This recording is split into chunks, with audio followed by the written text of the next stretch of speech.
What's up, guys? This is James from berryflow.com, and today I'm going to be taking you through BlackBerry's first Android-powered smartphone, Priv.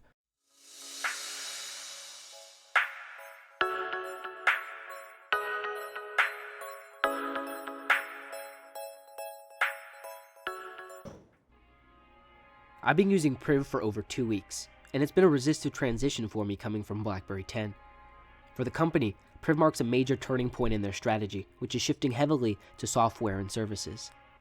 But it's good to remember BlackBerry software isn't just the mystical mainframe stack that IT uses. It's applications and software for mobile devices too. Priv stands for privacy, an ideal that goes deep into the company's heritage and core mission to their customers. It's what they stand to defend, that equal yet alienated right. The same privacy technology companies in our day and age openly abuse.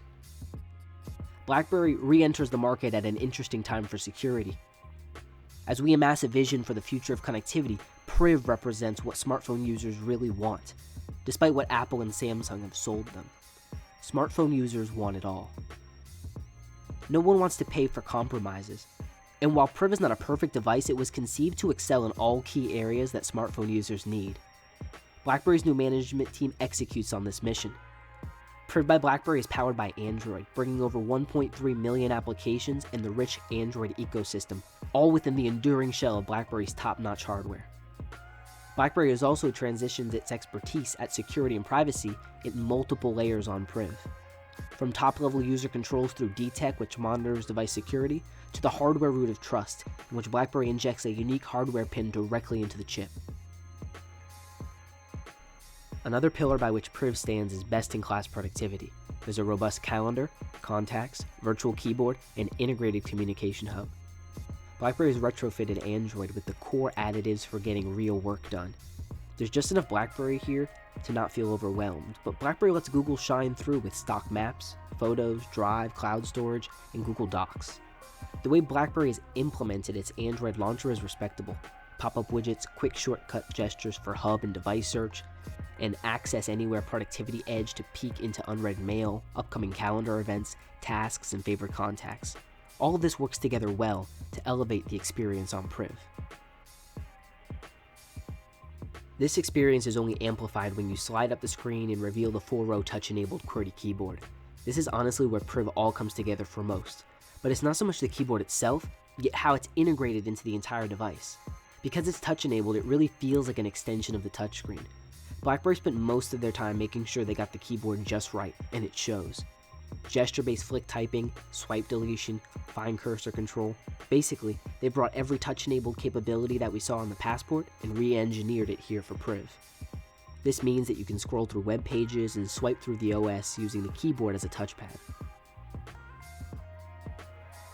These keys are tightly integrated into the numerous shortcuts you can access on the device. There are quick ways to set events, fire out communications, and generally access anything you want on the device at any time. Launching apps by simply pressing a defined key is a productivity boon that you won't find on any other device. And that's Priv.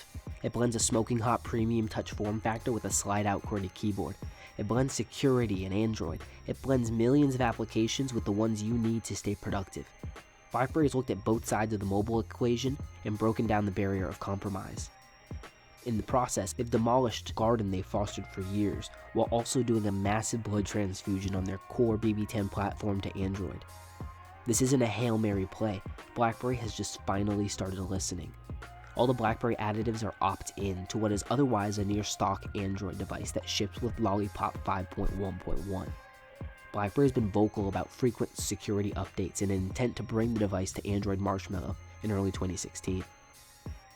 This is a flagship by anyone's measure, a 5.4-inch Quad HD display, an 18-megapixel camera with optical image stabilization and phase detect autofocus, a quality design that is both sleek and ergonomic, paired with a massive 3410 mAh battery.